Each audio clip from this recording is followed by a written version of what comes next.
तो हमने पूरे लेंसेज का पार्ट कंप्लीट कर लिया, ठीक है। उसमें एक आखिरी पार्ट बेटा जो क्या होता है ना, combination of lens and mirror आ सकता है। तो उसके अंदर generally most of the time question यही रहता है कि लेंस रखा हुआ है, मिरर रखा हुआ है, ऑब्जेक्ट कहाँ रखें ताकि सेम जगह पे इमेज बन जाए, फाइनल इमेज।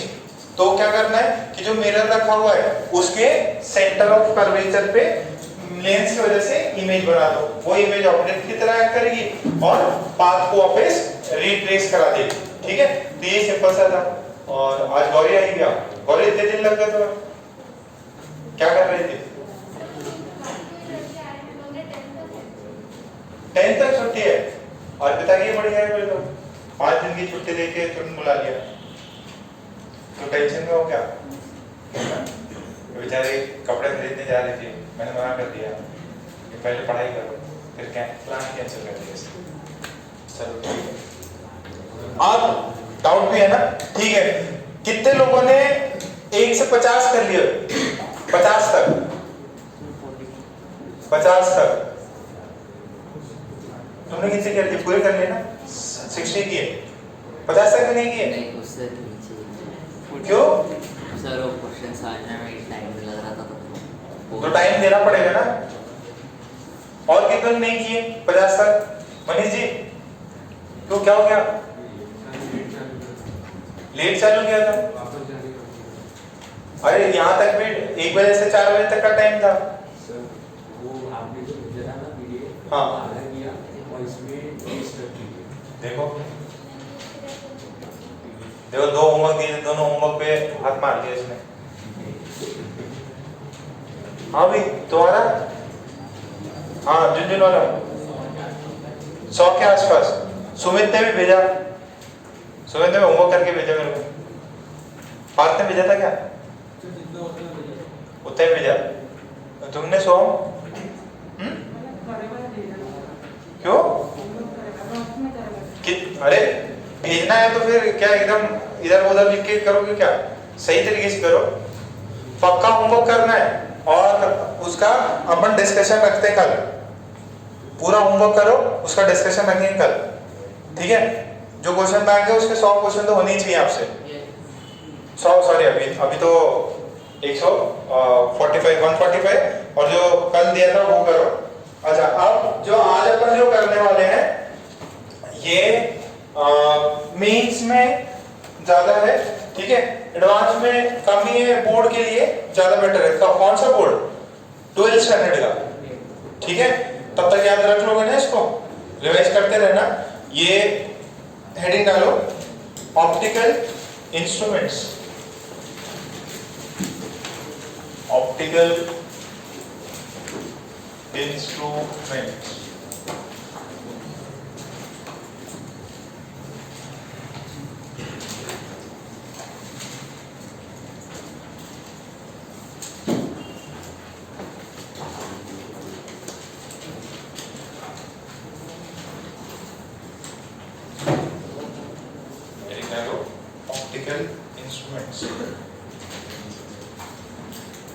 अच्छा कोई ऑप्टिकल इंस्ट्रूमेंट्स पता है क्या आपको? एक तो आपका चश्मा हो गया, ये भी ऑप्टिकल इंस्ट्रूमेंट है। टेलीस्कोप हो गया, माइक्रोस्कोप, ठीक है। और एक वो मैग्नीफाइंग ग्लास, पता है क्या? बस ये 3 चीज 4 चीज अपन पढ़ने वाले हैं। तो सबसे पहला अपनी आईज जो है वो भी क्या है? एक optical instrument. What do you mean by optical? Light, ठीक है। तो लाइट रेस कैसे पास कर रही हैं उसके रिगार्डिंग है। ये सिलेबस में ज्यादा नहीं है बट एचसीवी में दिया हुआ है और आपने पहले 9th स्टैंडर्ड में पढ़ रखा है। बायो वालों को भले ही इसके बारे में ज्यादा पूछ सकते हैं, ठीक है। तो पहले अपन जो है आई का स्ट्रक्चर देख लेते हैं। इसमें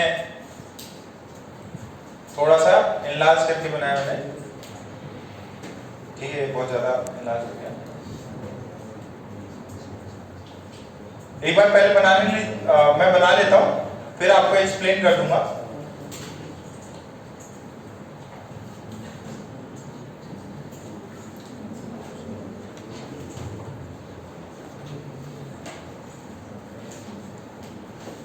और चलिए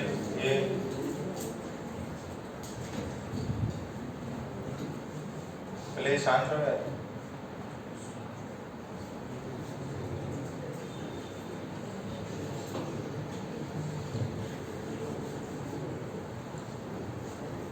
ये पता है क्या इसको क्या बोलते हैं, जो फ्रंट पार्ट? स्पेलिंग सही है ना? ठीक है। तो सबसे आगे जो दिख रहा है वो क्या है? कॉर्निया।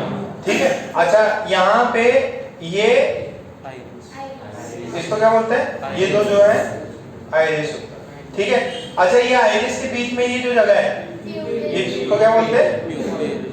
प्यूपिल बोलते हैं। ठीक है। अच्छा ये जो है ये क्या है? ये है वाला है लेंस। ठीक है, ये लेंस है। अब सुनो यहाँ पे ये जो है ये जो लेंस से जो चीजें जुड़ी हुई हैं उनको बोलते हैं ciliary muscles. Ciliary muscles. Spelling में कुछ गड़बड़ MAUSCI। ठीक है, तो अपने को पता चल जाएगा। अच्छा यहाँ के पीछे क्या होता है? रेटिना होता है। तो बायो तो अपने को बहुत ज्यादा नहीं कुछ देखना नहीं है ज्यादा। अच्छा ये जो है जो सबसे उभरा हुआ पार्ट है उसको क्या बोलते हैं? कॉर्निया। ये वाला पूरा कॉर्निया। अच्छा ये जो है ये वाला इस पार्ट को क्या बोलते हैं? आइरिस। यहाँ पे ये ओपनिंग है। ये क्या है? ओपनिंग है। This is a hole. ठीक है। और ये होल आपको क्या कैसा नजर आता है? काला कलर का। ये जो होल है ये कैसा नजर आता है? काला कलर का।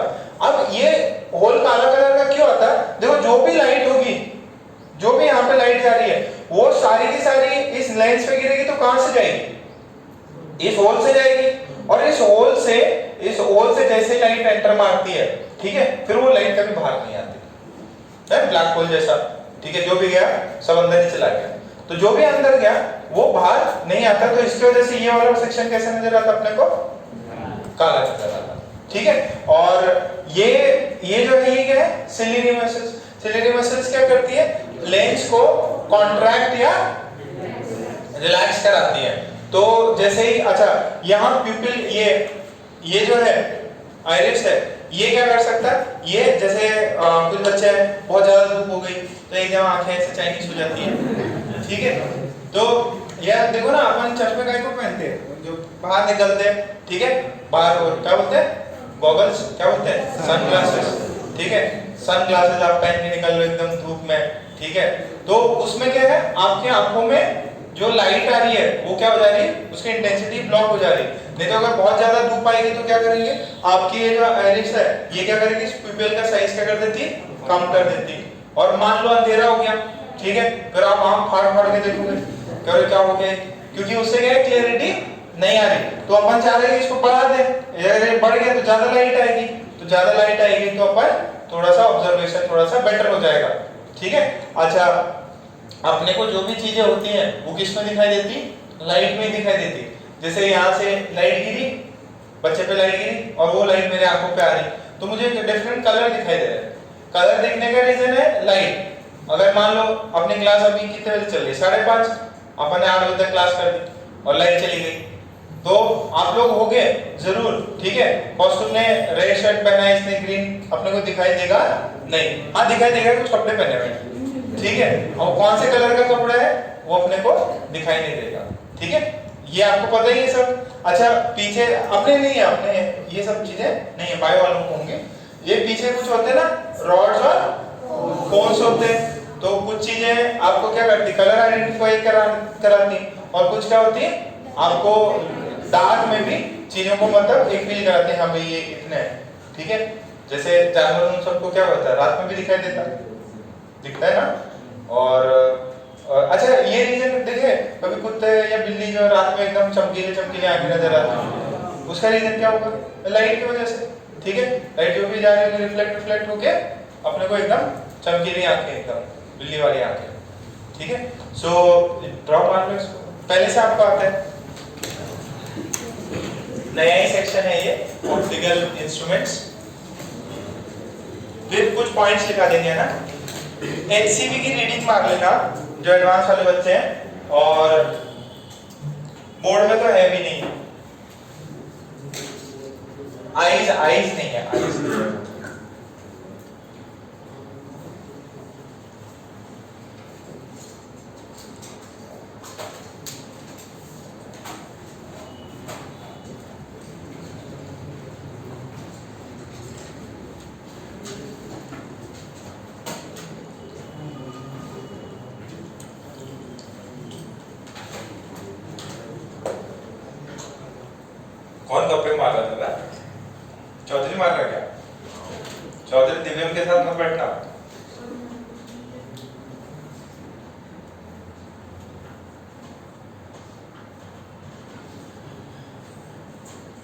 अच्छे से बना लो, है ना, पेंसिल पेन जो भी है आप बना लीजिए उसको।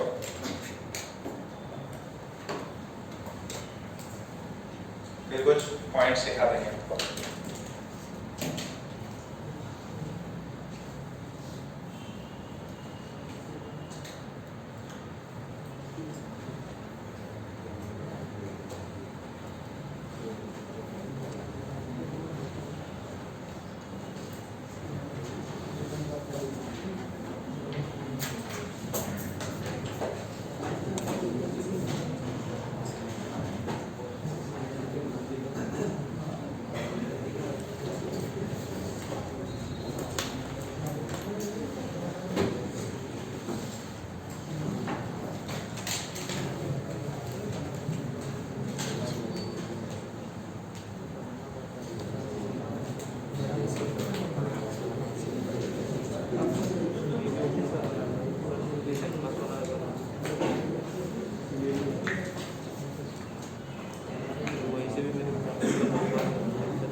छाप लिया सबने?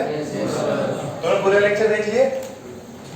पूरे लेक्चर देख लिए? अब आगे ऑप्टिकल इंस्ट्रूमेंट्स थोड़ा पेज छोड़ दो, ठीक है? अच्छा ये बताइए, जो इमेज है वो कहाँ बननी चाहिए? रेटिना पे। अच्छा रेटिना से कुछ नर्व जुड़े होते हैं, ठीक है? हाँ, ये सब ब्रेन में जाती है, फिर अपन इमेज को परसीव करते हैं कि स्टूडेंट है, ठीक है, बिल्डिंग है, कार है, पेन है, ठीक है, तो वो आइडेंटिफाई करता है उसको। तो कुछ पॉइंट्स लिख लेते हैं। Human I is an optical instrument. Human I is an optical instrument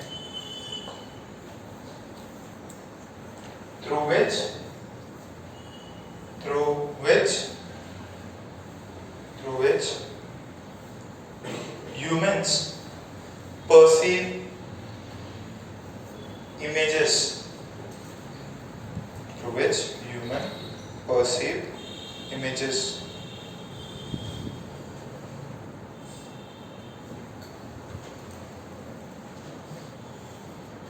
ठीक है, ओके। फिर उसमें कुछ पॉइंट्स लिख लीजिए।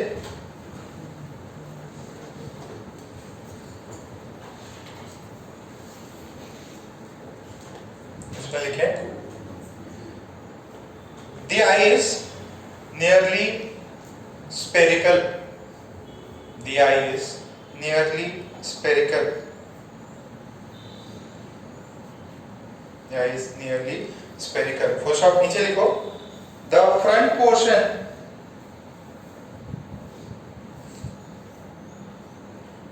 is more sharply curved, is more sharply curved, and the membrane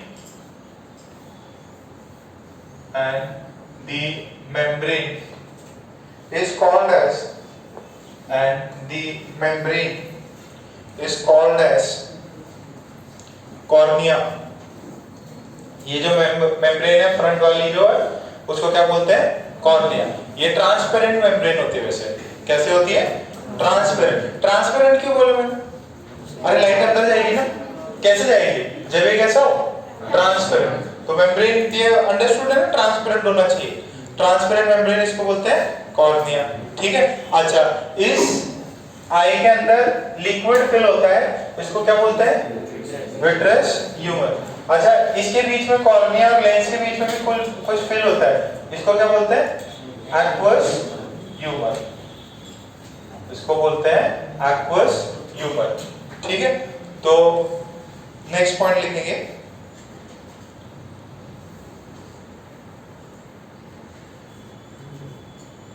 between aqueous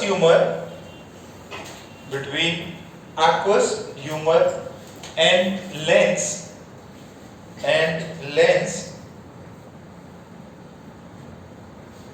we have a muscular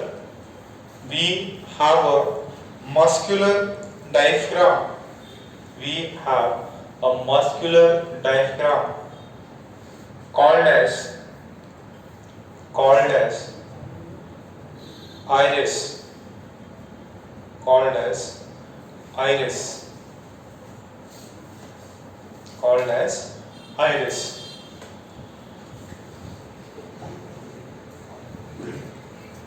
ठीक है। अच्छा, फिर लिखो the small hole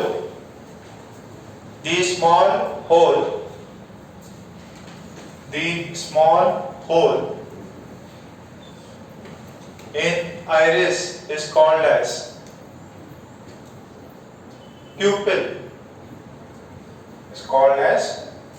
pupil. देखिए बेटा, ये जो दिखने में आपको ऐसा नजर आ रहा है, बट रियलिटी में ऐसा लाइन होता है क्या? ये अरे देखो सर्कुलर है।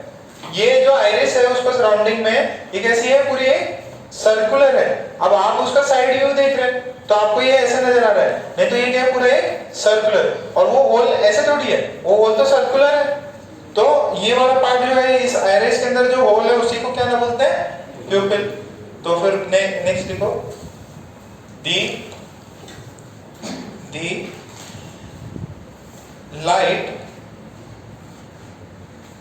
the light enters through the pupil. The light enters the eye through the pupil. Full stop. In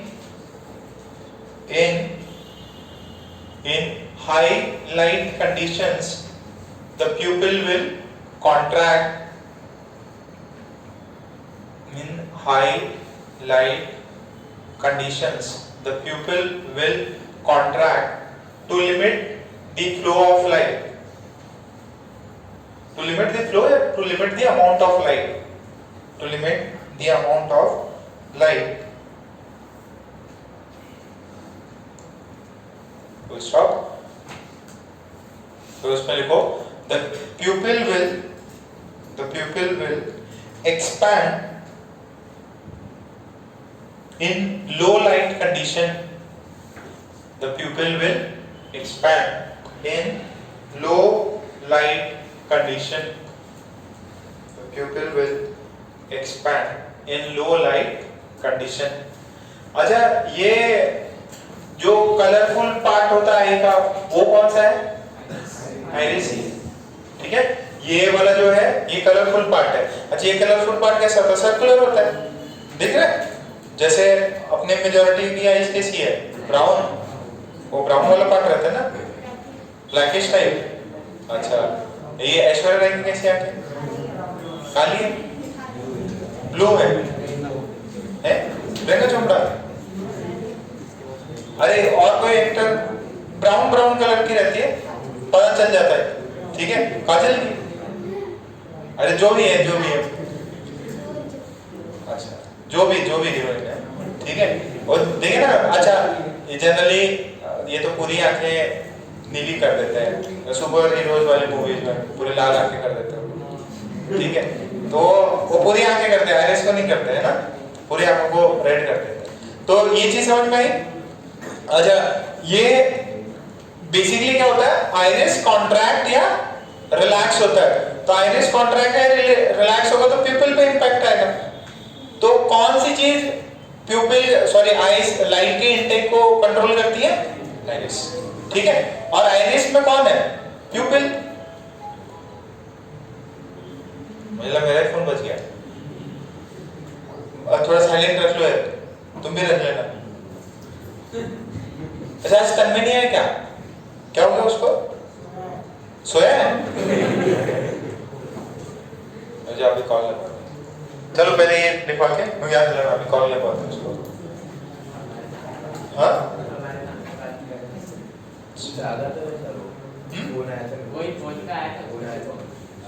जग गया,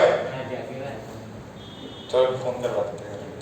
तो अच्छा बात सुनिए, अच्छा ये सिलेरी मसल्स क्या करती है, आप ये जो है ना लेंस को कॉन्ट्रैक्ट या इसका रेडियस फोकल लेंथ चेंज कर सकती है। और देखिए ये आई का विट्रियस ह्यूमर, इसका रिफ्रैक्टिव इंडेक्स 1 नहीं होता, इसको डिफरेंट वैल्यू होती है। लेंस का 1 नहीं होता, इसका ये जो एक्वस ह्यूमर है इन सब का भी 1 नहीं होता। तो aqueous humour, lens and this vitreous humour, this entire combination का अपन एक नेट रिफ्रैक्टिव इंडेक्स निकालते हैं जो इस लेंस में यूज करते हैं, ठीक है। तो एक और नेक्स्ट पॉइंट लिखो मनोज, तन्मय राठी करके स्टूडेंट होगा, नंबर है कि मैडम के पास में, हाँ उसको कॉल लगा। तो उसमें एक और दूसरा पॉइंट लिखो, the curvature of the lens, the curvature of the lens may be altered by the ciliary muscles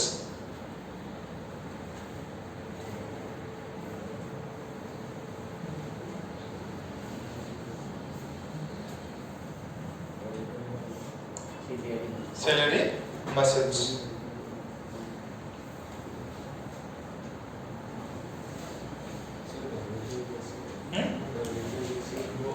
अरे इसको दबा देगा या इसको थोड़ा और खींच लेगा, कर्वेचर चेंज करना है ना, रेडियस चेंज करना है। ऐसे है तो इसको दबा देगा तो रेडियस में डिफरेंट आएगा, अगर इसको खींच लिया तो रेडियस बढ़ जाए, ठीक है। कर्वेचर चेंज करना है, ठीक है। फिर इनके रिफ्रैक्टिव इंडेक्स दिए हुए 1.33, 39 ऐसा कुछ है, वो अपने को लिखने की जरूरत नहीं। फिर एक नीचे पॉइंट लिख लो, नीचे पॉइंट लिखो,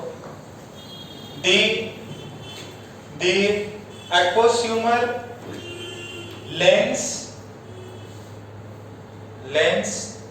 and vitreous humor are taken as an equivalent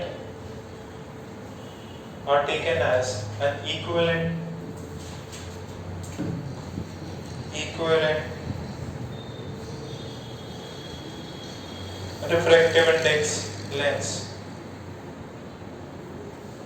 are taken as an equivalent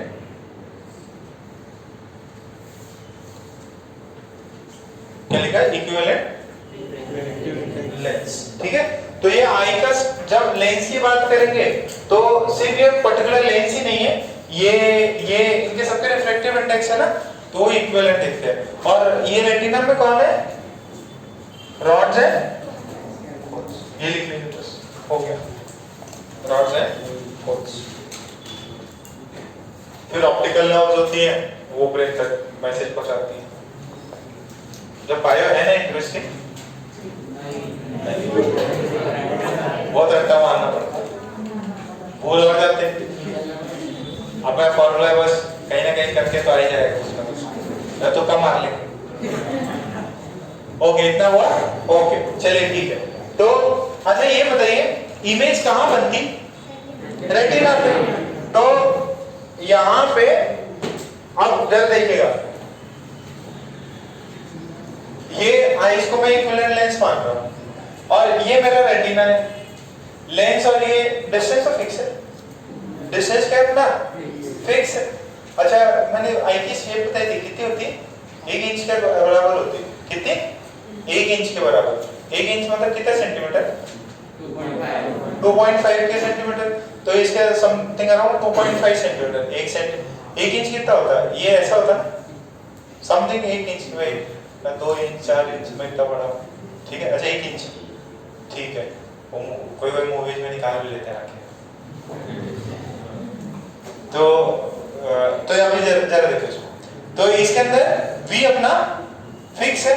यहाँ पे ऑब्जेक्ट जो है वो लेंस से किधर भी रह सकता है। अच्छा अपन एक होता है ना रिलैक्स पोजीशन में देखना है, एक स्ट्रेन्ड आईज की कंडीशन में देखना है। जैसे अगर कोई बच्चा चश्मा नहीं लगाता जनरली, फिर वो आंखें एकदम मतलब बंद करके देखता है, ठीक है। तो उसके अंदर क्या होता है, उसकी आईज क्या होती है, स्ट्रेन हो जाती है। और जैसे रिलैक्स में जो भी इंफिनिटी से आ रही हुई चीजें हैं, वो देखो इंफिनिटी से आ रही चीजें तो वो कहां पे बनेंगी? यहीं पे बनेगी, फोकस पे, ठीक है। तो सारी इंफिनिटी पे आती हुई रेस कहां पे जाएंगी? आराम से, उसमें अपने को कोई भी टेंशन लेना नहीं है। बट यहाँ पे जैसे ही कहीं और पे बनेगा तो अपने को थोड़ा सा आइस को चेंज करना पड़ेगा, तो स्ट्रेन डालना पड़ेगा, फिर जाके यहाँ पे बनती है। अच्छा जब कोई डिफेक्ट आ जाता, ठीक है, एक होता है फार साइटेडनेस और एक होता है नियर साइटेडनेस। तो ये जो रेटिना होता है, रेटिना, तो अगर रेटिना से आगे बढ़ने लग जाए इमेज, पहले ही कन्वर्ट हो जाए, तो उसको क्या बोलते हैं? Near sightedness. और अगर बहुत पहले यहाँ पे बनने का ट्राई करें तो फार साइटेडनेस, ठीक है। तो इसके अंदर वो तो आप पढ़ लेना है ना। अच्छा इसके अंदर देखो, मैं बोल रहा हूँ मैं इंफिनिटी से आती हुई चीजों को देख रहा हूँ, इसका ये मतलब नहीं है मैं यहाँ बैठा हूँ और मैं दिल्ली की चीजें देख रहा हूँ इंफिनिटी पे, या अमेरिका में क्या हो रहा है वो देख रहा हूँ, वो उसका मतलब नहीं है इंफिनिटी पे देखना। इंफिनिटी देखना मतलब compare to this that particular distance is very large, ठीक है। तो मैं यहाँ से बोलूँ कि मैं अभी कोला प्लेटफॉर्म नंबर 1 पे कौन सी ट्रेन है ये पता हूँ, वो नहीं हो सकता। जैसे तुम यहाँ बैठे हो और तुमने लाइट आनी चाहिए उसके डायरेक्ट, जैसे तुमने बादल देख लिया ऊपर से, ठीक है, या यहीं पे बड़े बड़े पेड़ हैं, ठीक है, या यहाँ बाहर निकलो तो अपना जो क्रिकेट एकेडमी है वो भी तुम्हें दिख जाएगा, या अपना जो टावर है, कौन सा है ये, आकाशवाणी वाला, वो दूर है आपसे, मान लीजिए 100 मीटर होगा, 200 मीटर होगा, 300 मीटर, तो आपके आंखों में आइज में वो लाइट भी आनी चाहिए। इसी का मतलब होता है इंफिनिटी। इंफिनिटी ये मतलब नहीं कि 1000 किलोमीटर दूर, सफिशिएंटली आनी चाहिए। और 2-3 और फिनोमेना होते हैं, आपकी आइज डिफरेंशिएट भी करनी चाहिए। जैसे कभी-कभार होता है, आपने ये बहुत कॉमन फिनोमेना है, अगर आप देर रात मतलब कुछ कार चला रहे हैं, ठीक है, तो उसके अंदर सामने से कार आ रही, पहले आपको नजर आएगा कि सिर्फ एक ही बल्ब जल रहा है, मतलब कोई स्कूटर टाइप आ रहा हो, फिर जैसे जैसे पास आती है फिर वो 2 लाइट सेपरेट होती है। देखा है कि कभी ऐसा? ये कभी मूवीज में देखा हो तो पहले लगेगा कि भाई एक ही लाइट का सोर्स है, और वो पास आता है तो फिर वो क्या होता है, डिफरेंशिएट होता है कि यार नहीं ये तो गाड़ी है और उसके 2 हेडलाइट्स हैं। तो ये फिनोमेना अलग चीज होती है, जो आइज की मतलब 2 चीजों को डिस्टिंग्विश कर पाएगा कि नहीं, वो अलग चीजें हम बाद में पढ़ेंगे कभी। तो मेन आइज की है लिमिट में होनी चाहिए, इंफिनिटी मतलब बहुत ज्यादा दूर नहीं। तो जब ऑब्जेक्ट इंफिनिटी पे होता है तो आइज एकदम रिलैक्स पोजीशन में देख सकती है। अच्छा तो क्या मैं इससे पास लाऊंगा तो भी इमेज बनेगी? तो क्या मैं एकदम लेंस के पास से ले लूंगा, जब मेरे को रीड करना हो तो यहीं पे लगा लूं क्या? नहीं, तो क्या करना पड़ता, आप बहुत ज्यादा पास भी नहीं ले सकते, आप जैसे आप मैक्स टू मैक्स है ना 25 सेंटीमीटर ले सकते, ठीक है। ये नॉर्मल अडल्ट ह्यूमन आइज का है, ठीक है। अपने जो बुजुर्ग लोग होंगे उनकी आंखें थोड़ी सी कमजोर रहती, तो इधर नहीं करते, वो ऐसे करते, है ना। और छोटे बच्चे तो आराम से एकदम पूरा लेट के चले, दिख रहा है सब, ठीक है। तो वो सबकी आइज डिफरेंट होती है। अपन एक डी होता है, एक पर्टिकुलर वैल्यू होती है D, this is least distance for distinct vision. उससे आपकी इमेज जो है वो कहाँ पे बनेगी? रेटिना पे. बट अगर आपने इससे D से भी पास में लिया तो आपको इमेज सही से दिखाई नहीं देगी. ठीक है ना? ये तो फील किया होगा ना आपने. बहुत पास ले लो तो आपको रीडिंग करने नहीं आएगा. तो फिर नेक्स्ट लिखो, नेक्स्ट हेडिंग डालो, व्यूइंग. नेक्स्ट हेडिंग डालो व्यूइंग, और उसमें 2-3 पॉइंट लिख लो. 2-3 पॉइंट लिखो.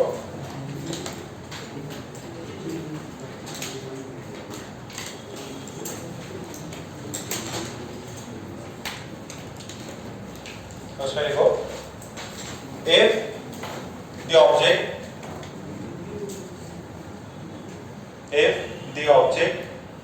is at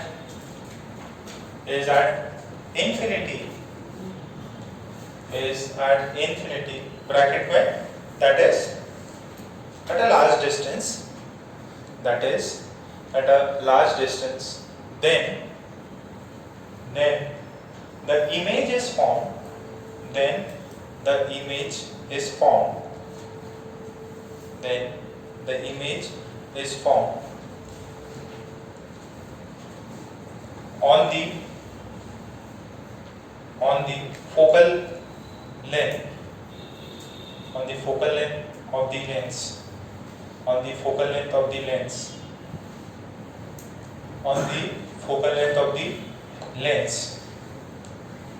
Also, the eyes are relaxed in this condition.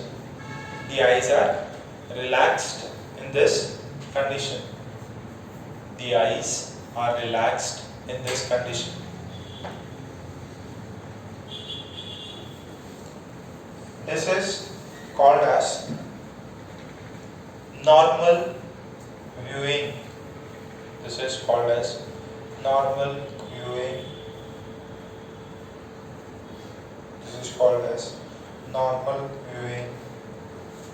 Or normal adjustment.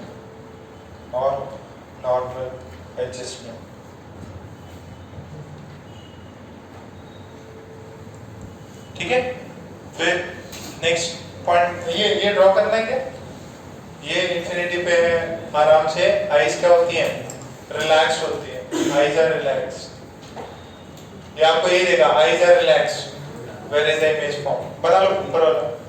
Infinity से आ रही है रेज, पैरेलल रेज, तो एग्जैक्टली रेटिना पे बनी.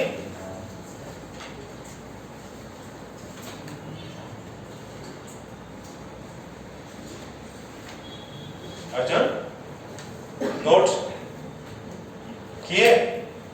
कल मम्मी ने कॉल क्यों नहीं करवाया? बना लिए थे. बनाना पड़ेगा ना, मार्केट तो होनी चाहिए ना थोड़ी बहुत. आज करा देना बात पक्का, नहीं तो फिर पापा को बुलाएंगे.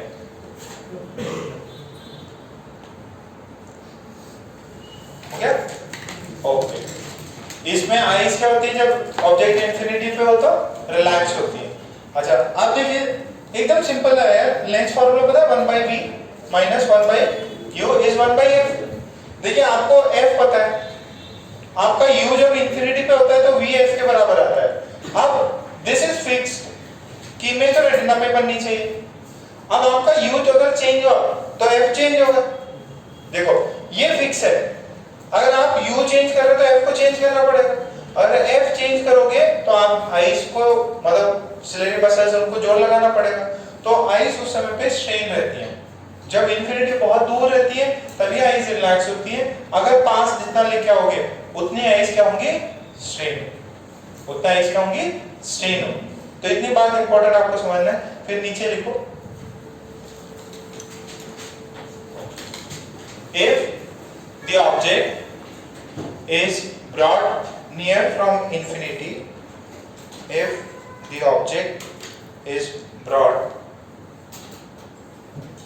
near from infinity, then the position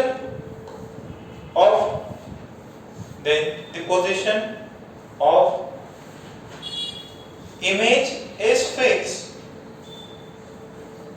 then position of image is fixed, but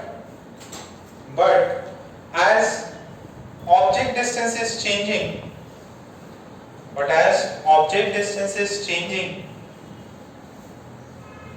the focal length needs to be changed. The focal length needs to be changed. The focal length needs to be changed. And the eyes are now strained. Strain समझ में आता है क्या? Strain, ठीक है, उन पे जोर लग रहा है, ठीक है, पहले जोर नहीं लग रहा, मस्त एकदम रिलैक्स होके देख रहे थे, अभी आइस का हो गया, स्ट्रेन हो गया, ठीक है। तो फिर उसमें नेक्स्ट पॉइंट में और लिख लो, the eyes can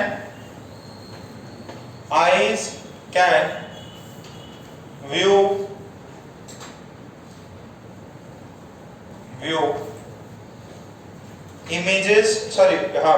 images only if the object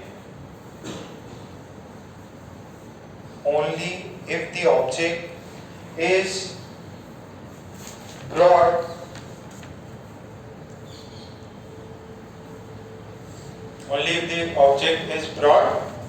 up to D, up to capital D, फिर लिखो if the object distance is less than D, the object cannot be viewed. If the object distance is less than D, the object cannot be viewed.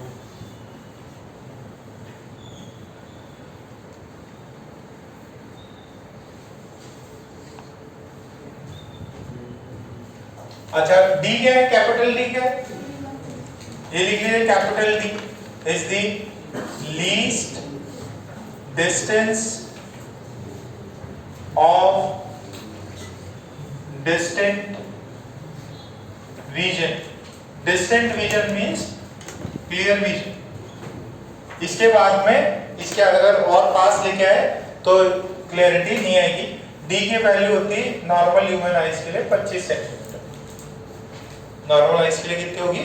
25 centimetre.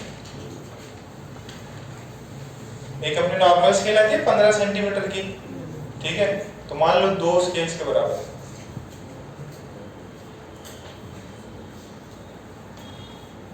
छोटे बच्चों में थोड़ी और कम होती है, ठीक है, जैसे जैसे एज बढ़ती जाएगी ये चीज कम होती, सॉरी ये डी की वैल्यू 50, 60 ऐसे बढ़ती जाएगी, 100।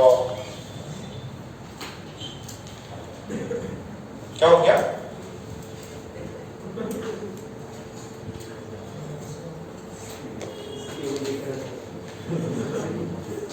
कितनी है उसकी? 10 सेंटीमीटर है। ठीक है, एक्सपेरिमेंट कर। ठीक है, इतना हो गया, समझ में आ रहा है? अभी तक कोई डाउट नहीं? ये इजी चैप्टर है ना।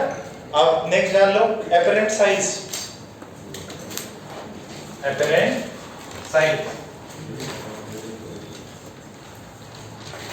जैसे कल अपन बात कर रहे थे, यहाँ अकोला में भी एयरपोर्ट है, ठीक है, तो जो अगर आकाश में प्लेन रहेगा तो अपने वो बहुत बड़ा दिखता है, छोटा सा दिखता है, बर्ड के जैसा, बर्ड के जैसा। तो इसका मतलब क्या हो? एपरेंट साइज, जो नॉर्मल साइज है उससे भी ऑब्जेक्ट अपने को स्मॉल दिख सकता है, ठीक है। एपरेंट साइज सिंपल सी बात है। अब यही कार है, बहुत दूर खड़ी हो तो एकदम छोटी कार जैसे नजर आएगी, या बिल्डिंग के ऊपर चढ़ जाओ, लोग जो है एकदम टॉयज की तरह नजर आते हैं, ऐसा मूव कर रहे हैं धीरे धीरे। तो अब एपरेंट साइज क्या है? ये अपने आईज है, अच्छा ये लेंस वेंस मान लीजिए, यहाँ पे ऑब्जेक्ट है, ठीक है, ये लेंस यहाँ पे, तो यहाँ this is object, this is object, this is height of object. अब ये क्या करेगा? यहाँ से ऑप्टिकल सेंटर से यहाँ पे कुछ रेज आएंगे अपने पास में, तो इस वाले रीजन को ये एक्टिवेट करेगा, ठीक है। तो ये अगर एंगल थीटा, तो ये भी एंगल कितना है, थीटा, ठीक है, ऑप्टिकल सेंटर है और ये बहुत पास होगा, नो डाउट ऐसे ही बनेगा, ठीक है। तो ये अपना पास में इसके साइज इस रीजन को जितना एक्टिवेट की उतनी इसकी साइज अपने को नजर आएगी। बट अगर मान लीजिए सेम ऑब्जेक्ट है और उसको मैं क्या करता हूं, उसको दूर ले जाता हूं, ठीक है। तो अब क्या करें, ये बस इतना सा एरिया एक्टिवेट होगा। तो आप दूर ले गए तो साइज क्या हो रही है, छोटी नजर आ रही है, ऑब्वियस ही बात है। क्यों? क्योंकि ये जो ऑप्टिकल एंगल है, ये जो एंगल सबटेंड हुआ θ1, दिस θ1 इज फॉर्म, ठीक है। इसको मान लो this is x1, this is x2 और ये हाइट अभी भी ऑब्जेक्ट सेम ही है। तो जो tan थीटा होगा, tan थीटा वो कितना होगा, h0/x1 और tan θ1 कितना होगा, h0/x2 और x2 बड़ा है x1 से, तो इसका डिनोमिनेटर बड़ा तो ओवरऑल क्वांटिटी छोटी, तो tan θ1 क्या हुआ, छोटा कंपेयर टू tan θ2, तो θ1 छोटा, ठीक है। तो θ1 छोटा मतलब एरिया कम एक्टिवेटेड हुआ है इसका, तो वो उसको साइज कैसे फील होगी, छोटी, भले दोनों ही सेम साइज के, बट जितना दूर जाएगी चीज उतने छोटी। लॉजिकल है, आज देखते आ रहे हैं, बताने की जरूरत भी नहीं, ठीक, फटाफट चाहो।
क्या हुआ, मेरे को ठंडी लगती है, मैंने बोला खिड़की थोड़ी बंद कर। ठंड लग रही, शटर वटर पहन के आएगा थोड़ा, ठीक है, जरूरत पड़े तो निकाल देना, क्या थोड़ी गर्मी लग रही, शटर वटर पहनना स्टार्ट कर दो। जितने भी कमजोर बच्चे हैं वो तो पक्के पहनने लग गए, झुंझुन वाला चिट्टा एकदम रूट है, लेक्चर नहीं है उसमें, है छापा गया इतना, तो फिर उसमें लिखे if the object moves away from, if the object moves away from, the object moves away from the eyes, the object moves away from the eyes, then the visual angle will reduce. Then the visual angle will reduce and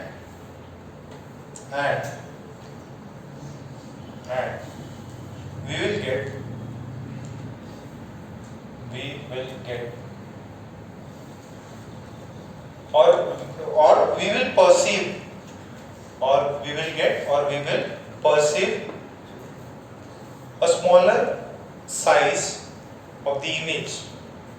We perceive a smaller size of the image. और image को क्या करें अपन, sorry object को क्या करें, दूर ले जाएं, तो ऑब्वियसली कैसे साइज अपीयर होगी, छोटी. ठीक है. अच्छा, अब ध्यान से बताना, मैक्सिमम से मैक्सिमम एंगल कितना हो सकता है, जो भी हाइट ऑफ ऑब्जेक्ट है. अब देखो, आप इसको जितना दूर ले जाओगे साइज छोटी होगी. जहां से एकदम जो भी प्लेन भी है वो एकदम छोटे छोटे नजर आते हैं, या यहाँ से कोई पहाड़ दिख रहा है वो भी एकदम छोटा छोटा नजर आएगा. ये तो लिमिट हो गई दूर ले जाने की. पास कितना लेके आ सकता हूँ, कैपिटल डी तक. तो जो मैक्सिमम एंगल है वो कितना हो सकता है, मैक्सिमम साइज अपने को कब परसीव हो सकती है, जब डिस्टेंस कितनी ऑब्जेक्ट की, डी. वो उस समय पे क्या होगी, साइज मैक्सिमम परसीव हो सकती है. उससे बड़ी साइज अपन देख नहीं सकते. तो नीचे लिख लो, the maximum visual angle of the object is possible. The maximum visual angle of the object is possible when it is at the distance of capital D. Capital D पता नहीं क्या होता है, 25 सेंटीमीटर. और ये नॉर्मल अडल्ट ह्यूमन आई के लिए है ना, ये अलग अलग हो सकता है बच्चों के लिए और जो भी बुजुर्ग लोग हैं उनके लिए, है ना. तो 25 सेंटीमीटर अपने टेक्स्ट बुक में दिया, अपन वो माने. क्लियर है? ओके. एक सिंपल सा क्वेश्चन है, जरा उसको लिख लो.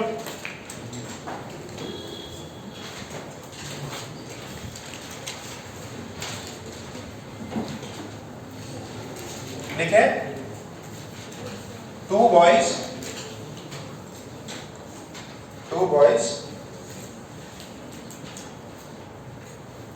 Anuj and Akshar of height. अनुज की हाइट कितनी, 170 सेंटीमीटर. और बचुका की कितनी, 188 सेंटीमीटर. बचुका की है 188 सेंटीमीटर और अनुज की है 170 centimetre. Are standing at a distance of 4 meter and 5 meter, are standing at a distance of 4 meter and 5 meter away from the eye. अनुज है 4 मीटर, बचुका है 5 metre. Full stop. Then which boy will appear taller? Then which boy will appear taller?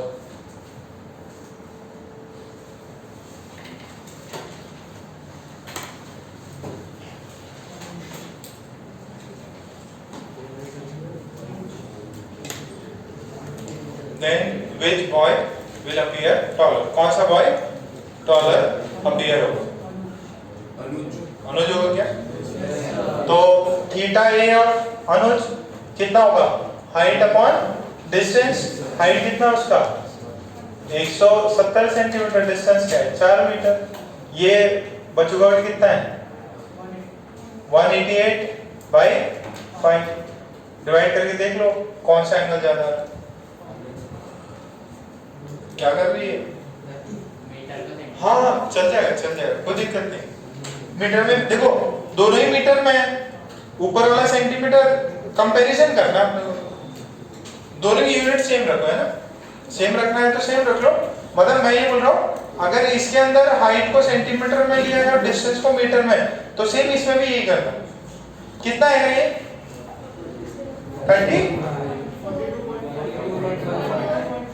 32 मतलब 32 आ रहा है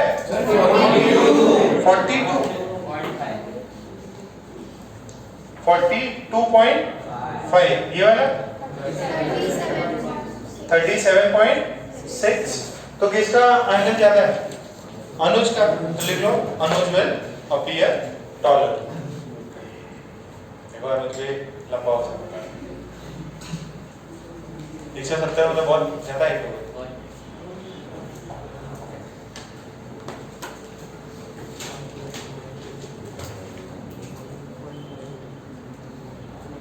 ठीक है ये आ गया। Okay तो आइज खत्म कर ली, नॉर्मल व्यूइंग अपन ने खत्म कर ली, एफरेंट साइज समझ लिया। अब आते हैं अपने दूसरे इंस्ट्रूमेंट पे, उसका नाम है सिंपल माइक्रोस्कोप। लिखे हेडिंग डालें सिंपल माइक्रोस्कोप, उसी को हम बोलते हैं मैग्नीफाइंग ग्लास। हेडिंग डाल लो सिंपल माइक्रोस्कोप।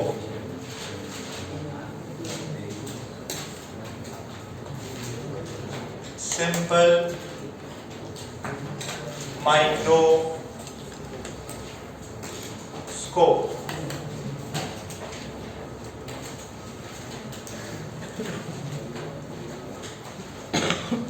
अभी थोड़ी देर पहले मैंने बताया था मैक्सिमम एंगल कब सब्स्टिट्यूट होगा किसी भी ऑब्जेक्ट का, जब वो कैपिटल डी पे हो। अच्छा अब जब आपने देखा होगा ना सिंपल में कितना मैग्नीफाइंग ग्लास है? मैग्नीफाइंग ग्लास वो मतलब मूवीज में आता है, वो जासूस वाले मूवीज में भी थोड़ा बड़ा यूज करते हैं। आपका छोटा है कि बड़ा वाला है? बड़ा वाला है तो उसके अंदर बहुत क्लैरिटी से दिखती है।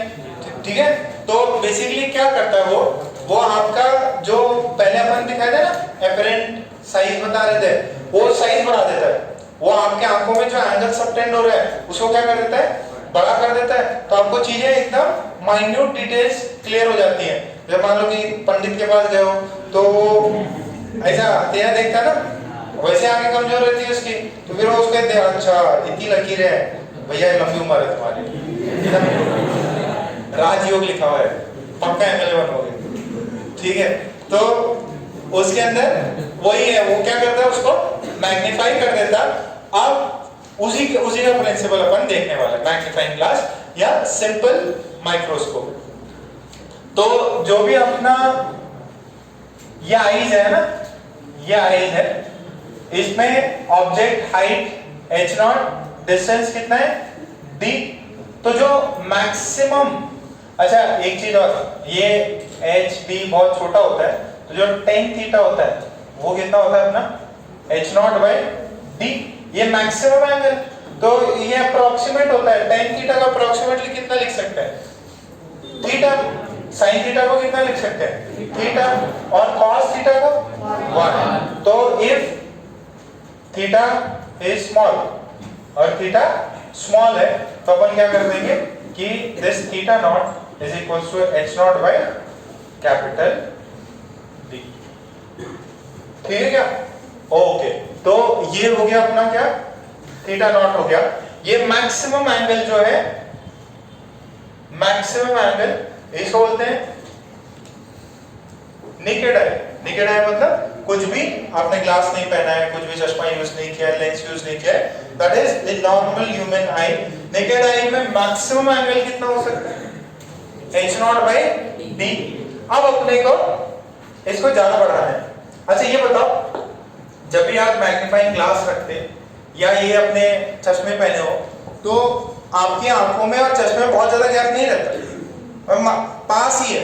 जैसे चश्मा ऐसे हो जाता है, यहाँ पे चश्मा लगा के दिख रहे, ऐसा नहीं होता। ठीक है आपको अगर नॉर्मल व्यूइंग चाहिए तो आपके क्या करना होगा, पास में रखना पड़ेगा जो लेंस जो रखा हुआ है नॉर्मल यूज के लिए। ठीक है, ऐसे नहीं कि सर ये अपने को सपोर्ट मिल जाता है इसके वजह चश्मे को यहाँ रख देते।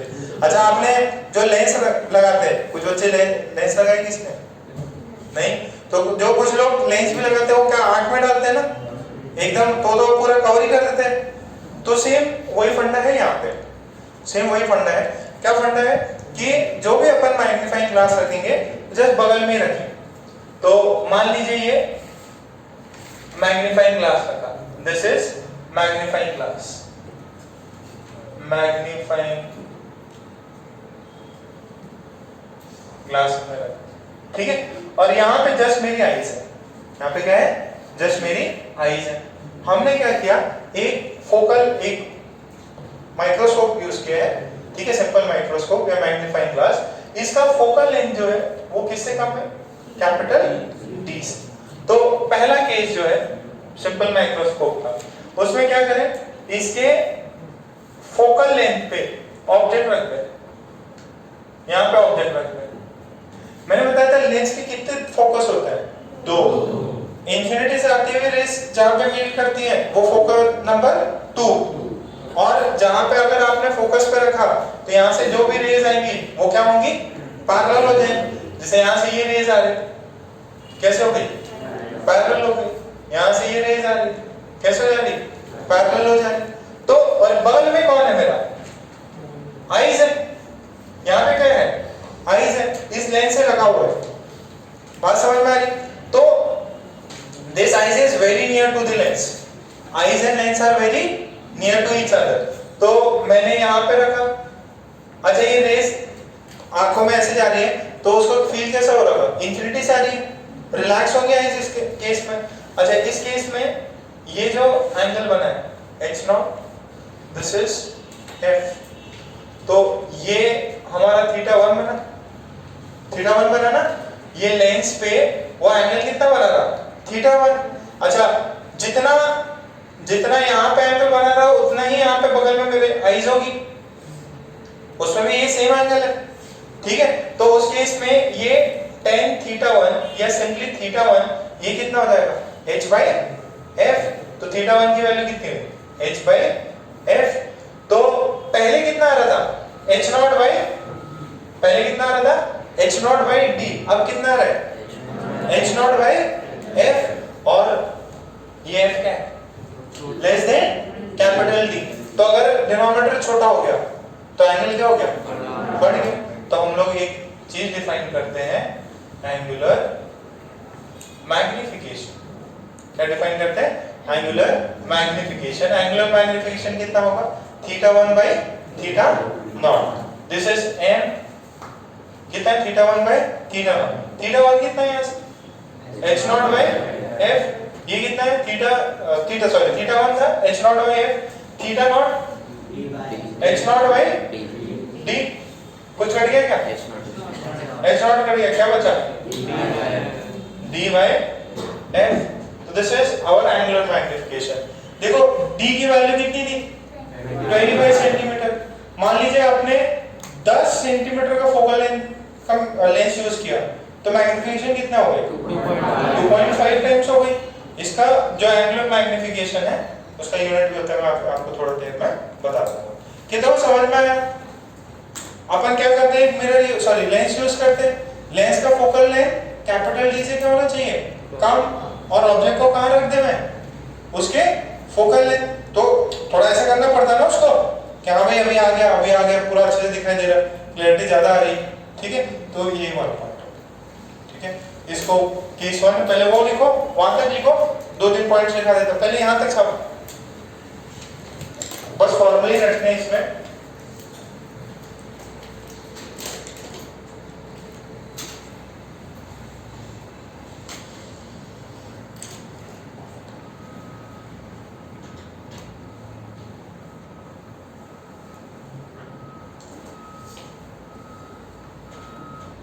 और वो पहला वाला छाप के है ना, मैं कुछ पॉइंट्स लिखा देता।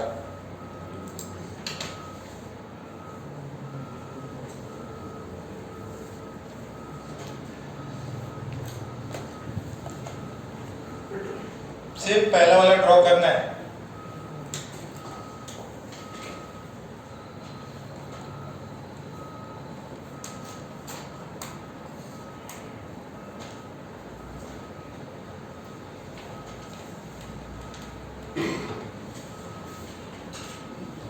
अब जो मेन नहीं ये ड्रॉ नहीं करना, वो फर्स्ट हाफ ही ड्रॉ करना।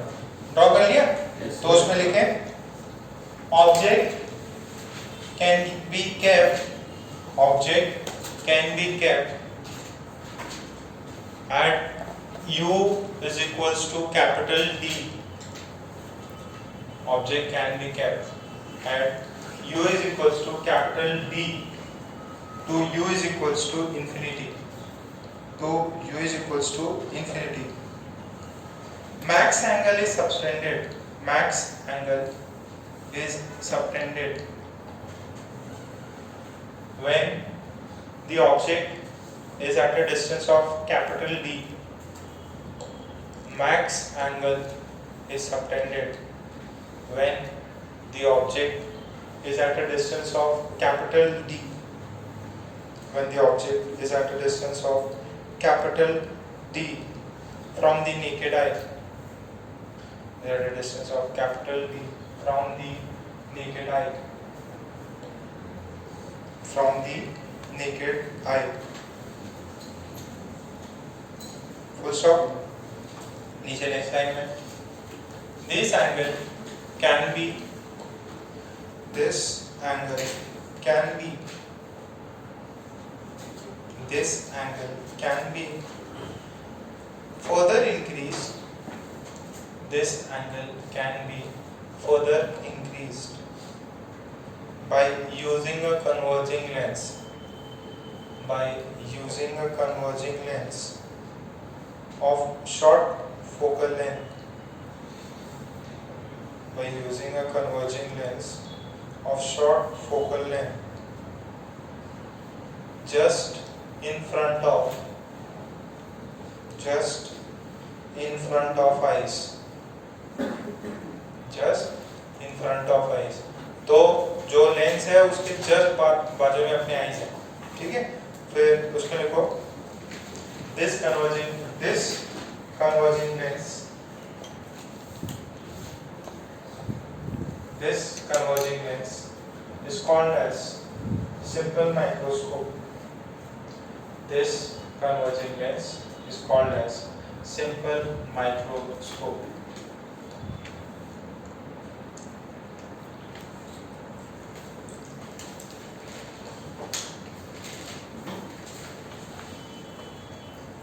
This converging lens is called as simple microscope. उसके अंदर फिर नीचे ऐसे लिखो, ये 1 पॉइंट डाल के when object is placed at focal length of the converging lens. उसमें लिखो when object is placed at focal length of converging lens. फिर ये पूरा उतार डालो.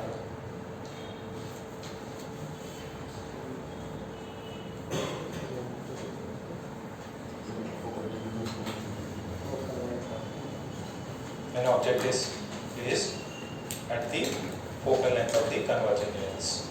अब पूरा ये कॉपी कर दो. मैग्निफिकेशन कितनी होती है angular magnification? Capital D by F. कब? जब ऑब्जेक्ट कहाँ पे प्लेस हो? फोकल लेंथ पे. आईज रिलैक्स होगी, ये स्ट्रेन होगी इस वाली कंडीशन में. आईज आर रिलैक्स्ड क्योंकि फोकल लेंथ पे है, तो रेस आईज पे इंफिनिटी पे आते हुए फील होंगी.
मालूम का? फिर इसमें इसको क्या बोलते हैं? M, this is angular magnification. कितना है? Capital D by F। F क्या होना चाहिए? D से छोटा। तो F अगर D से छोटा है तो ये मैग्निफिकेशन ग्रेटर देन 1 है, यानी कि अगर आपने कन्वर्जिंग लेंस जो यूज किया है उससे आपको ज्यादा ही बड़ी चीजें दिखाई देंगी। क्लियर इतना सभी को? ओके, तो ये तो हो गया first case when the object is at when the object is at focal length and the image would be formed at infinity। और इसमें ये भी लिख लो, in this situation the eyes are, नीचे जहाँ पे है ना उसमें लिख लो, in this situation the eyes are, in this situation the eyes are relaxed, in this situation the eyes are relaxed, in this situation the eyes are relaxed। Second case देखो, second case लिखने का try.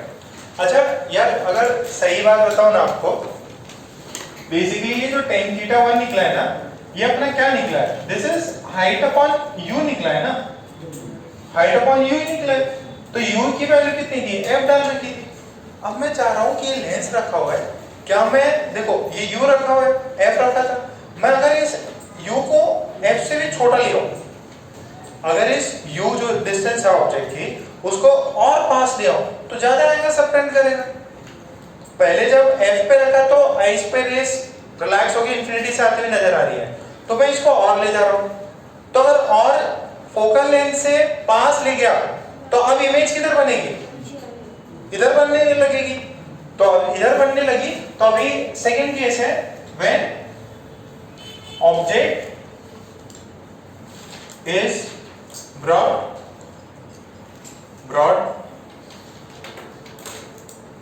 Closure than f से भी पास लिया है। पहले देख लो u इज इवन लेस देन f, तो ये मेरा लेंस है और लेंस के जस्ट बाजू में अपनी आईज है, तो ये अपना फोकल लेंथ था। हमने क्या किया, ये ऑब्जेक्ट जो है h0 वाला इसको u पे लेके आ गए, ठीक है, पहले f पे था। अच्छा अब इससे इमेज भी किधर बनेगा? इधर ही बनेगा। This is virtual image, this is virtual image. अच्छा मैक्स टू मैक्स इमेज यहां पे ना बॉल इधर बनेगा, फिर अपन पास लेंगे। मैक्सिमम इमेज कहां तक दिख सकता है? व्हेन v कहां पे हो? कैपिटल D तक हो। ये पॉइंट समझ में आ रहा है क्या? हमने क्या किया, इस ऑब्जेक्ट को और पास लेके गए, ऑब्जेक्ट को पास लेके गए f से भी पास, तो इमेज कैसा हो गया? इस साइड बनेगा। अच्छा इमेज जो भी अपने पास में दिखाई देगा तो ये एंगल तो थीटा 2 हो जाएगा। थीटा 2 tan थीटा 2 कितना हो गया इस केस में? h0 बाई u, तो theta 2 is h0 by u। अच्छा अब इस केस में आप मैक्सिमम और पास लेके आ रहे हो, और पास लेके आ रहे हो, बट ऐसे थोड़े से तो लेंस से पास ही लगा दो, क्योंकि फिर इमेज पजला वहीं पे बन जाएगी। तो आपकी इमेज किधर बननी चाहिए? D पे। ये जो ह्यूमन आई है मैक्सिमम टू मैक्सिमम कितना ले सकते हैं आप? जब D पे हो। अच्छा अब इस केस में जो अपना मैग्निफिकेशन है, एंगुलर मैग्निफिकेशन, वो कितना हो जाएगा? Theta 2 by theta naught. Theta 2 कितना है? h0 by u। Theta naught कितना है? h0 by d। h0 h0 cancel, क्या है ये? मैग्निफिकेशन कितना है? d by u। सिंपल सी ये है ना, पहले u की वैल्यू f थी, अब मैंने कितनी कर दी? और भी छोटी कर दी। अच्छा अब इसको मुझे d के टर्म्स में देखना है कि यार कुछ ला सकता है, तो लेंस फॉर्मूला लगाओ।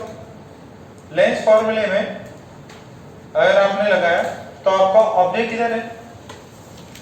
ऑब्जेक्ट किधर है? यू पे। इमेज किधर बनना चाहिए? डी पे, माइनस डी पे वर्चुअल इमेज बन रहा है। फोकल लेंथ आपके पास पता है, तो 1/v minus 1/u is 1/f क्या? ओके सर, तो यहां से मुझे u की वैल्यू निकालनी है। u की वैल्यू कितनी निकलेगी? 1/u is 1/v minus 1/f, तो 1/v की वैल्यू कितनी डालूंगा? माइनस 1/v, जैसे 1/f। अब इसको मल्टीप्लाई कर लो, कितना आ जाएगा? Minus d plus f upon df आ जाएगा क्या? तो 1/u इज, अच्छा अब देखिए जरा, अब मैं क्या कर रहा हूँ, इसको d को इधर भेज दो, इसको d को इधर भेज दो, तो d/u की वैल्यू कितनी आ रही है? Minus d plus f upon sorry f। कितना ये पॉइंट समझ में आ रहा है? अच्छा, ये पॉइंट अगर समझ में आया तो जरा मेरी इक्वेशन देखो, एंगुलर मैग्निफिकेशन कितना था? d/u, यहाँ से d/u की वैल्यू जो कितनी आ रही है? Minus d plus f upon f। तो अगर मैं एंगुलर मैग्निफिकेशन का मॉड तो कितना आएगा? d/u, इसका मॉड लेके देखो जरा, मैग्नीट्यूड है ना, मैग्नीट्यूड ले, तो कितना आएगा? d plus f upon f, ये कितना है? d/f plus 1। पहले मैग्निफिकेशन कितना था? d/f, अब कितना हो गया? d/f प्लस 1, यानी आपने एक और मैग्निफिकेशन बढ़ा। ठीक है, तो दो केस है, एक तो d/f बनता है और एक कितना बन सकता है? d/f plus 1। ये कब बनता है? जब इमेज कहाँ पे हो? कैपिटल D पे। और पहले वाला कब बनता है? जब इमेज इंफिनिटी पे हो। ठीक है, तो कितना फर्क आ रहा है इसमें? आइज कैसे होंगी? Eyes R strain, eyes R strain. आपने भले प्लस 1 का मैग्निफिकेशन बढ़ा दिया, बस आइज का होंगे अब स्ट्रेन। ये अभी बताया, बाद में तो करना भी नहीं है, सिर्फ जो दो फॉर्मूले वो रटना है।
हुआ इतना? तो बस इसको समराइज कर लेते हैं। देखो इधर सिंपल माइक्रोस्कोप, इसका समराइजेशन कर लेते हैं। Magnification m not height of object by d होता है। ये किसके लिए होता है? नेकेड आई के लिए, ठीक है। मैग्निफिकेशन एंगुलर मैग्निफिकेशन, सॉरी इधर बोल देना, दिस इज थीटा नॉट। जो एंगुलर मैग्निफिकेशन एक होता है d बाय f। इसमें ये कब होता है? when object is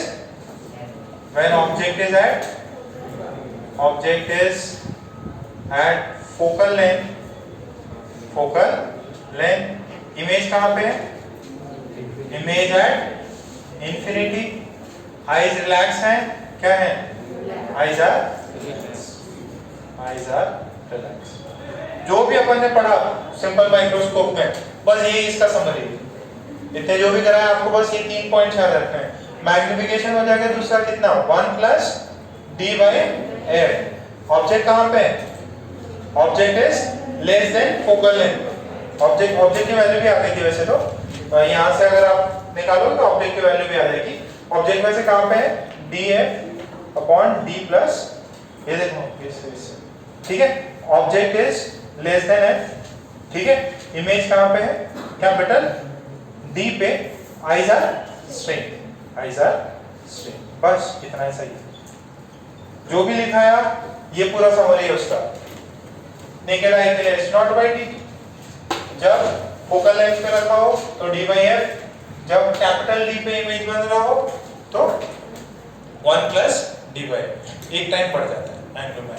चलो ये जो भी लिखा है उसी का समराइजेशन है ये। अब इस पे क्वेश्चन करते हैं। 3 डिवाइस थे। सिंपल माइक्रोस्कोप हो गया, 2 है टेलीस्कोप और कंपाउंड माइक्रोस्कोप।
ठीक है, सबको इतना क्लियर है?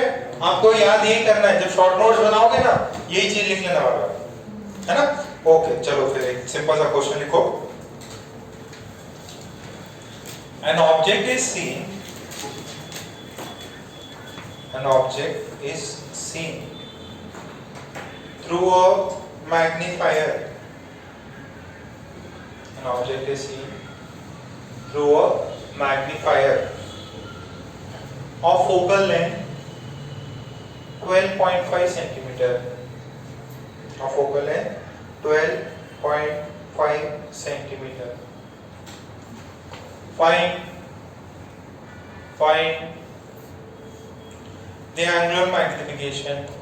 Find the angular magnification. Find the angular magnification if the image is found at. Find the angular magnification if the image is found at first at infinity,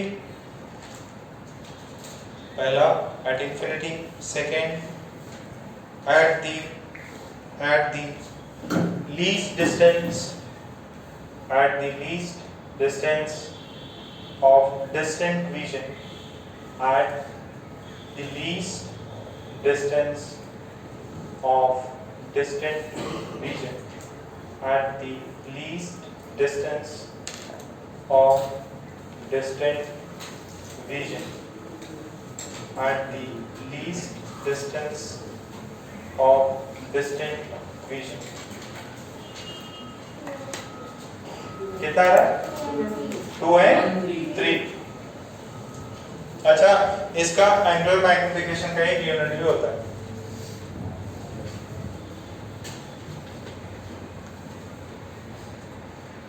देखिए, पहला वाला case में कितना है? इमेज किधर फॉर्म होना चाहिए? इन्फिनिटी. dy d कितना है? 25. f कितना है? 12.5. आंसर क्या आएगा? 2. इस बोलते हैं 2x. x. अरे देखा ही नहीं कैमरे में? 2x हो गया, इमेज 3x हो गया. तो सेकंड केस में कितना है? कितना? 1 प्लस d बाई f. इससे सरल चैप्टर कुछ भी नहीं है. 3x यूनिट क्या है? x. 3x और 2x ये इसका यूनिट एंगुलर मैग्निफिकेशन. ठीक है बेटा. अब ज्यादा से ज्यादा क्या बोलेगा वो? मैग्निफिकेशन दे देगा, d दे देगा, बोलेगा f निकालो. ये बस यही फॉर्मूला है. अच्छा, अब एक बात सुनो जरा. अभी सिंपल माइक्रोस्कोप यूज कर रहे थे, कंपाउंड माइक्रोस्कोप की जरूरत क्यों पड़ी? क्योंकि यहाँ पे एक लिमिटेशन है. आप मैक्स टू मैक्स है ना 5 से 6 ज्यादा नहीं कर सकते. 5 से 6 मैग्निफिकेशन से ज्यादा नहीं कर सकते. क्यों नहीं कर सकते? अरे एकदम सिंपल है. आप फोकल लेंथ चेंज करोगे, जो लेंस बना रहे हो उसका फोकल लेंथ चेंज करोगे. अब 20 सेंटीमीटर 25 सेंटीमीटर आपको पता है, आपने इसको 10 कर दिया 2.5. आपने इसको 5 सेंटीमीटर कर दिया. 5 सेंटीमीटर समझ रहे? बहुत छोटा हो गया. अब आप बोलोगे मैं 1 सेंटीमीटर का लेंस लूंगा. अरे 1 सेंटीमीटर में बहुत छोटा हो गया. देखोगे कैसे? ऐसे. तो एक लिमिट है इसका भी. आप ऐसे नहीं सर मैं इसको 0.1 सेंटीमीटर का लेंस ले लूंगा, वो गायब ही हो जाएगा, लेंस ही नहीं होगा, है ना. तो इसकी कोई लिमिट है. जैसे 5 से 6 से ज्यादा 5x के 6x से ज्यादा नहीं कर सकता है.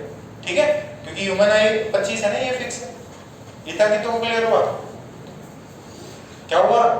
किधर देख रहे? अरे तुम ही सरदार जी, कौन आया? इतनी ज्यादा एकदम गौर से कुछ चाबी वाबी भूल गए उधर, ढापने की सोच रहे, OLX पे भेज देंगे. ठीक है, हो गया क्या? फिर नेक्स्ट हेडिंग डालो कंपाउंड माइक्रोस्कोप. इसका डायग्राम है बना लेंगे.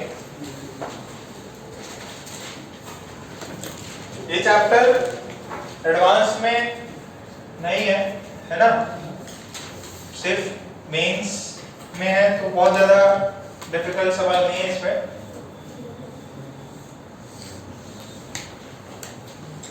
मेंस में है, बोर्ड में है.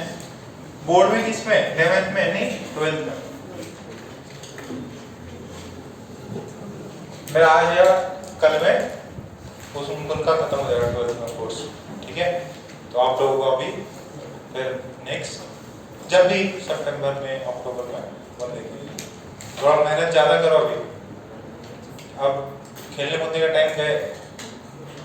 ठीक है, ओके. तो हेडिंग डाल लो कंपाउंड माइक्रोस्कोप. कंपाउंड माइक्रोस्कोप भी कंप्लीट कर देते हैं. और होमवर्क बहुत है इसका, जितना जल्दी कर लोगे फायदे में हो. तो ये चैप्टर इजी है. आगे के चैप्टर वापस मैकेनिक्स पे आऊंगा तो उतने ज्यादा इजी चैप्टर्स नहीं है. ये वाला चैप्टर इजी था, बहुत इजी था 12th में ही. तो अब कंपाउंड माइक्रोस्कोप में मैं पहले स्ट्रक्चर बना लेता हूँ उसका. इसको बहुत शॉर्ट में कंप्लीट कर देंगे फिर.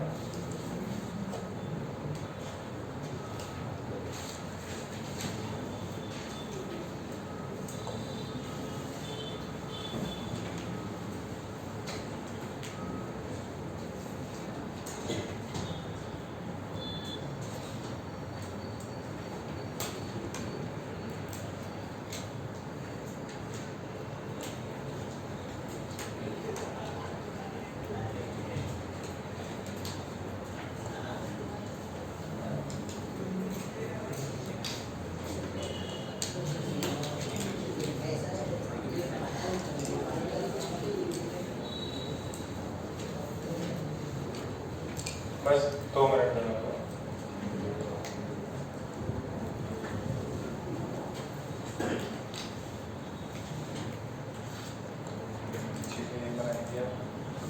This is V0, this is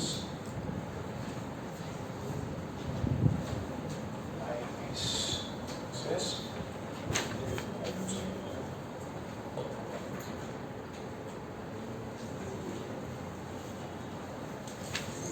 theta dash theta 2 theta dash। देखिए एकदम सिंपल सा है। पहला अपना क्या चीज था? सिंपल माइक्रोस्कोप था, मतलब एक। अब आपको बोल दिया कंपाउंड माइक्रोस्कोप। कंपाउंड माइक्रोस्कोप में कितने लेंस आएंगे? 2। ठीक है, अपन सबसे बेसिक कंपाउंड माइक्रोस्कोप देख रहे हैं। बट अगर आपने कोई बैक्टीरिया ऑब्जर्व किया है क्या लाइब्रेरी में? किया है ना? तो वो थोड़े से बेटर माइक्रोस्कोप है। अच्छा, अब उसमें दिव्यम खड़ा हो जाओ बेटा, आ जाओ बैग लेके पीछे बैठ जाओ। चौधरी जी के साथ बहुत ज्यादा बातें कर रहे हैं, पापा को बुलाना पड़ेगा। समझा रहे क्या? मैंने ऐसे थोड़े भी हैं माइक्रोस्कोप है। आ जाओ,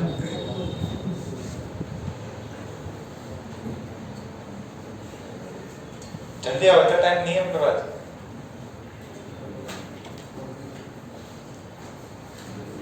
हाँ उधर आगे बढ़। नहीं नहीं, पीछे पीछे दिखाई नहीं देगा। नहीं, हाइट बढ़ी है ना उसकी। ठीक है, अब दिखाई दे रहा है तुम्हें भी? हाँ। तुम बातें मत करना भाई, तुम्हें बेंच पर खड़ा कर देंगे फिर। अच्छा अब सुनो बात सुनो। अब बेटा जो एक्चुअल में और लैब्स में ये सब है, उनमें 2 से भी ज्यादा हो सकते हैं। ठीक है, 2 से ज्यादा लेंसेज भी हो सकते हैं। अपन बेसिक जो अपने सिलेबस में जो समझ सकते हैं अपन, ये यहाँ पे ये ऑब्जेक्ट रहता है अपना एक्चुअल ऑब्जेक्ट, ये ऑब्जेक्ट है। हाइट कितना है इसका? h0। अच्छा, इसके सामने एक लेंस रखा हुआ। अब 2 लेंस है, दोनों लेंस को लेंस 1 लेंस 2 नहीं बोलेंगे, अपन नाम दे दिए। क्या ऑब्जेक्ट के सामने रखा हुआ तो इसको बोलते हो ऑब्जेक्टिव लेंस। क्या बोलते हो? Objective lens. अच्छा, फिर यहां से अपने को देखना पड़ेगा। यहाँ पे अपन आंख लगा के देख रहे होंगे, ठीक है? तो इसको बोलते हैं आई पीस। क्या बोलते हैं? आई पीस। जो आंखों के पास है उसको आई पीस, जो ऑब्जेक्ट के पास में उसको ऑब्जेक्ट। अब क्या किया अपन ने? सिंपल सा कि यहाँ पे ऑब्जेक्ट रखा हुआ है। अच्छा, अगर ये लेंस होता तो नॉर्मली ये कितना होता है इसका?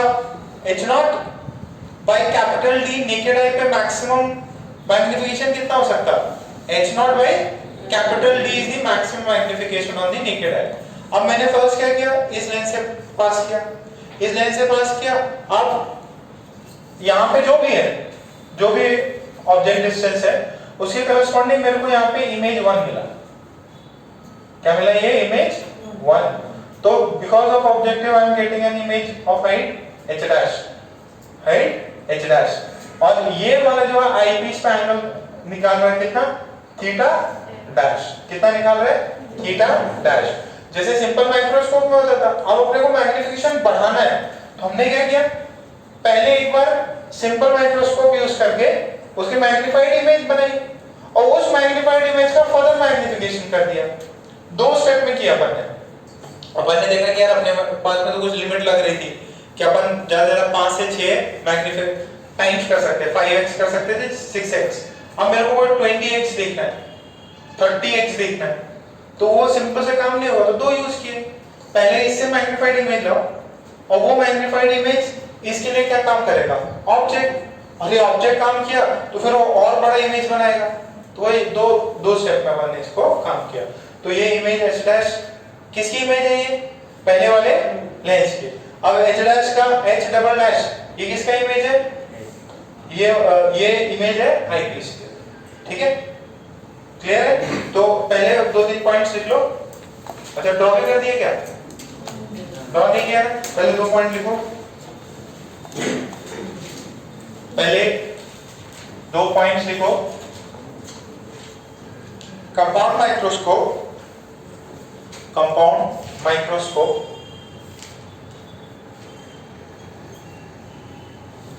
is a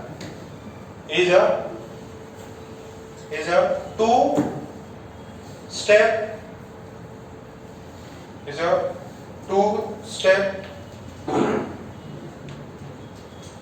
magnifier. The two-step magnifier is a two-step magnifier. Full stop. इसमें नेक्स्ट लाइन लिखो. नेक्स्ट लाइन लिखो. First, the objective produces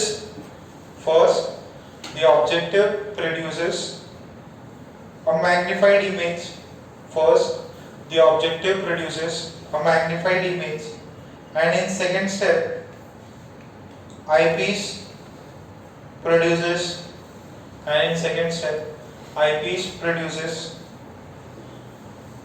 a more magnified image. Second step, eyepiece produces a more magnified image. Eyepiece produces a more magnified image.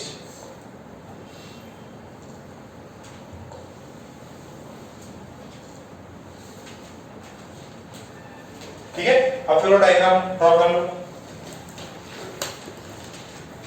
फिर points लिखाओ. पहले diagram draw करो, फिर points लिखाओ.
ये draw कर लो.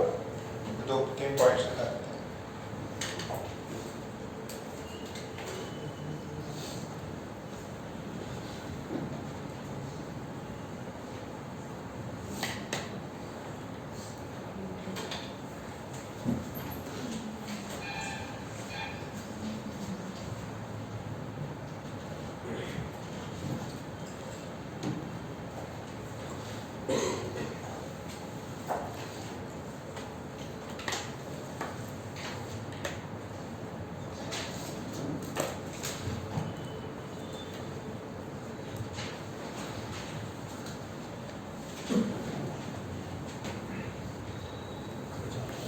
हाँ नहीं पहले समझ लो इस चीज को. इसमें पॉइंट लिखा देते हैं. तो लिखो the object the lens near to the object is known as objective. The lens near to the object is known as objective, and the lens closer to the eyes is known as eyepiece. Closer to the eyes, and the lens closer to the eyes is known as eyepiece. Lens closer to the eyes is eyepiece. ठीक है. अब एक बार वापस process समझो. मैंने क्या बोला? Actual object किधर है? ये h नॉट. कितने डिस्टेंस पे है? u not. u नॉट मतलब नॉट क्यों यूज किया? ऑब्जेक्ट के लिए. ये ऑब्जेक्टिव से कितना डिस्टेंस है? u not. अच्छा, इमेज कहां बना?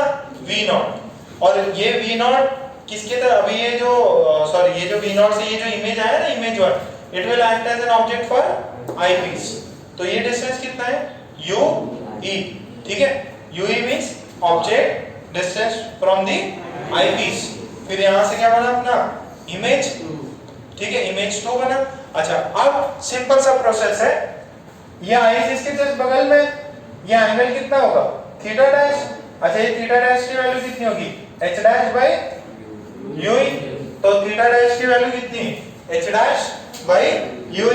अच्छा अपना मैक्सिमम वो जो ऑब्जेक्ट है जिसकी हाइट है h नॉट, जो ऑब्जेक्ट है जिसकी हाइट है h नॉट, उसका मैक्सिमम मैग्नीफिकेशन नेकेड आई पे कितना हो सकता है, मैक्सिमम मैग्नीफिकेशन कितना h नॉट बाय d। अब ये कंपाउंड माइक्रोस्कोप से कितना आ रहा है थीटा डैश, तो एंगुलर मैग्नीफिकेशन कितना होगा theta dash by theta naught. Theta dash कितना है h डैश बाय u और थीटा नॉट कितना है h बाय कैपिटल D। अच्छा h डैश और h को उधर कर लो और ये देखो d बाय u। अच्छा याद करो पहले वाले में तो सिर्फ एक ही टर्म था ना d by u, that was one was d by f था। अब यहाँ पे एक एक्स्ट्रा टर्म मल्टीप्लाई हो गया। बेसिकली क्या किया, ये मैग्नीफिकेशन है पहले वाले लेंस से और ये मैग्नीफिकेशन है दूसरे वाले लेंस से, और दोनों क्या हो गए एक दूसरे से multiply.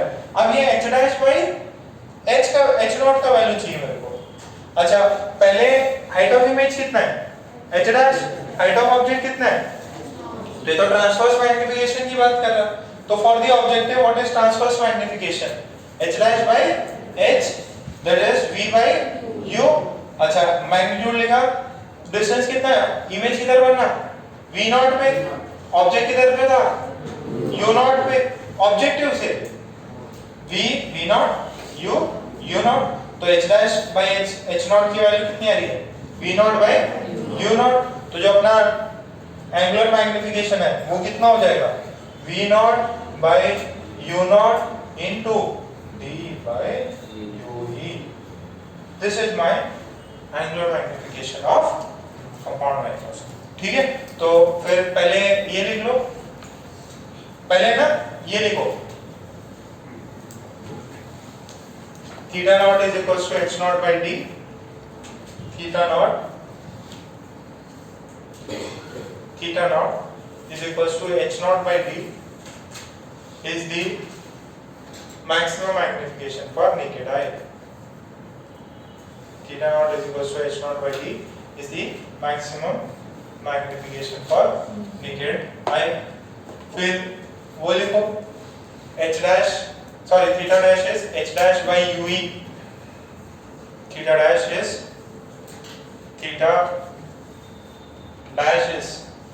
h dash by ue. This is angular magnification. Sorry. This is visual angle for eyepiece.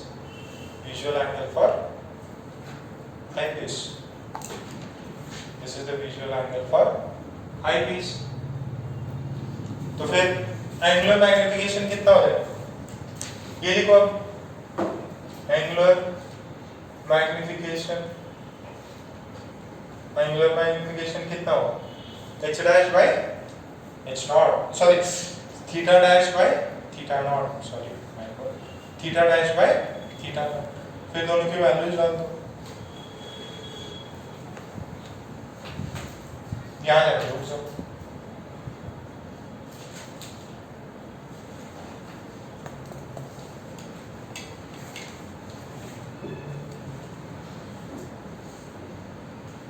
जाके रुक जाओ, यहाँ पे जाके रुकते हैं। अब क्या है angular magnification h dash by h naught into d by u। अब मुझे h naught by h dash by h naught की वैल्यू डालनी है, तो ये लिख लो फिर for objective transverse magnification is h dash by h height of image upon height of object. For objective transverse magnification is h dash by h। फिर ये पूरा छाप लो इधर।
ये देखो माता छापा क्या, देखिए आईपीस है, आईपीस का मैग्निफिकेशन कितना होगा, डी बाई यू ही होगा। अच्छा इसके अंदर दो केस बनते हैं इसके अंदर, अगर अच्छा फिर नेट एंगुलर मैग्निफिकेशन कितना है, v naught by u naught, ये तो ट्रांसवर्स मैग्निफिकेशन ऑफ ऑब्जेक्टिव और ये मैग्निफिकेशन किसका है, आईपीस का, तो ऑब्जेक्टिव का ये आईपीस का ही, जब ऑब्जेक्टिव का तो फिक्स रहेगा। अच्छा तो इस वाले केस में कितना वैल्यू हो गया, इस वाले केस में हो गया d बाय एफ ई, यहाँ पे अरे यार डायग्राम बना दिया, डायग्राम बना दिया, ये यूई क्या है, u e is the distance of the first image from the eyepiece, कहां पे बन रही है अभी, फोकल लेंथ, अगर ऑब्जेक्ट आईपीस के फोकल लेंथ पे होगा तो इमेज कहां उसको नजर आएगी, इंफिनिटी पे बनी हुई है, तो ये वाला पहला केस हो गया व्हेन आईज आर रिलैक्स्ड। ठीक है, फॉर आईपीस, आईज के लिए इमेज कहां बन रही है, for eyes image is at infinity, for eyes image is at infinity. ठीक है, और ऑब्जेक्ट कहां हुआ आईपीस के लिए, फोकस पे, object is u e is f. Second में क्या होगा, आईपीस का मैग्निफिकेशन क्या हो सकता है, 1 plus d by f e, तो यहाँ मैग्निफिकेशन कितना हो जाएगा, v naught u naught into 1 plus d by f e. Eyes are strained, eyes are strained. V किधर है, कैपिटल डी, वी किधर है, capital d, image for eyepiece is at capital d. आपको पूरे माइक्रोस्कोप में क्या याद रखना है, कंपाउंड में बस ये सिंपल माइक्रोस्कोप का समरी लिखा था, वैसे ये उसका समरी है। इसमें क्या होता है, टू स्टेप में होता है, दो लोगों का मैग्निफिकेशन आपको मिल जा रहा है एक ही साथ, मल्टीप्लाई होके आंसर आएगा।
रिमेनिंग जिसका है ना, कल अपन इसे प्रॉब्लम कर लेंगे, और जो भी डाउट्स हैं आपके वो भी कल अपन कर लेंगे।